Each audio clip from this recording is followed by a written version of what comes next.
Congressman, last year ginisa yung Kamara patungkol doon sa budget. Actually, Kamara also Senado, nagturuan din sila kung ano bang nangyari doon sa 2025 budget. And recently, may calls for an open BICAM deliberations on the budget. Do you support that call? And do you think that's enough? Definitely. We support. I know Professor Shelo Magno. So, nagkakasama kami sa ilang mga activities at mga meetings. So, we fully support ito and we endorse actually yung open BICAM. Not only on budget deliberations, but on the entire process na dumadating sa bicameral conference committee meeting. Kasi closed door yan eh. Wala nakakaalam kung anong pinag-uusapan dyan eh. So, nagpaplansyahan lang dyan. Paglabas, okay, settled na kami. So, hindi lang sa budget. Dapat hanggang pati sa mga bills, binubukas yan. Dapat nga, naka-livestream yan eh. So we are open to that para ma-sure natin yung transparency ng legislative process. Kasi dyan sa BICAM, nangyayari yung mga magic. Yung mga insertions or para may mga nawawalang... Yes, exactly. And nababawasan ng budget ng government agency. The 2025 budget is really problematic. It's really problematic. Even many of the colleagues in the House of Representatives have already said na problematic yan.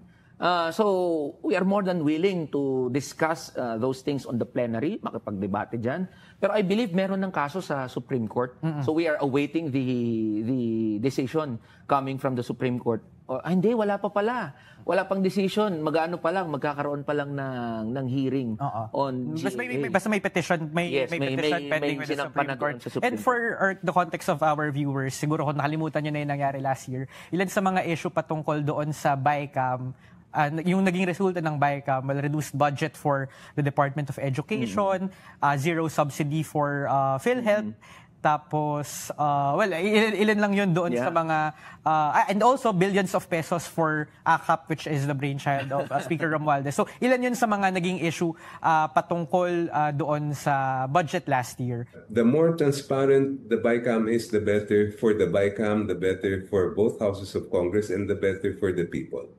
Kasi kung ganun, hindi na magkakaroon ng issue.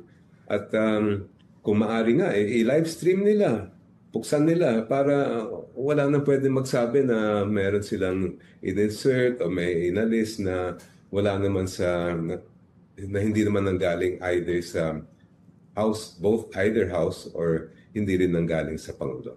What are your thoughts about the suggestion to open the bicameral conference, particularly on the budget? I'm all for it.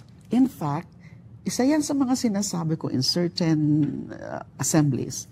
Nasabi ko, iniisip ko to file a bill defining exactly and regulating the very functions and powers of the bicameral committee and make it transparent.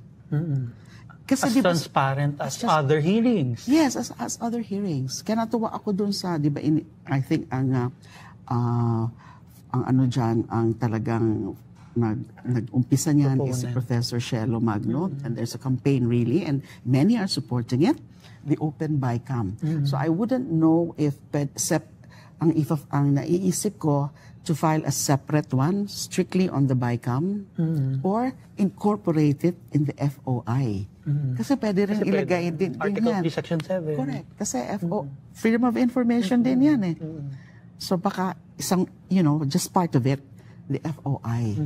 So yun ang mga next. And for our viewers, kasi napaka-importante nitong bicameral. Kasi in the budget season, ito yung binabantayan natin, Congresswoman, di ba? Kasi dito nangyari mga insertions na hindi na pag-usapan sa open hearings, sa Senate, sa House. And then maggulat na lang tayo when the GAA was approved. Meron ng mga surprise insertions. And exactly, kaya gusto ko sanang i-define at i-regulate ano exactly ang scope ng powers ng BICAM.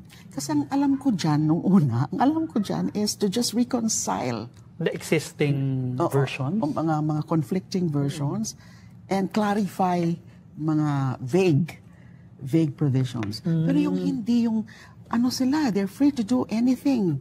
Completely different versions. Different. Yung mga mga lilipat-lipat nila.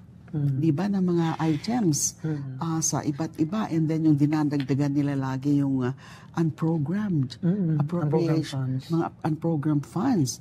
So, kailangan i-regulate. And the only way to do it is by a law or internal guidelines for the bicameral. Pero making it transparent, that can be done right away. It's a matter of policy. Kahit nga wala pa yung batas, sasabihin lang ng both leadership, Senate and the House, sasabihin nila yun. And that should be followed already, yung maging transparent yung proceedings nila.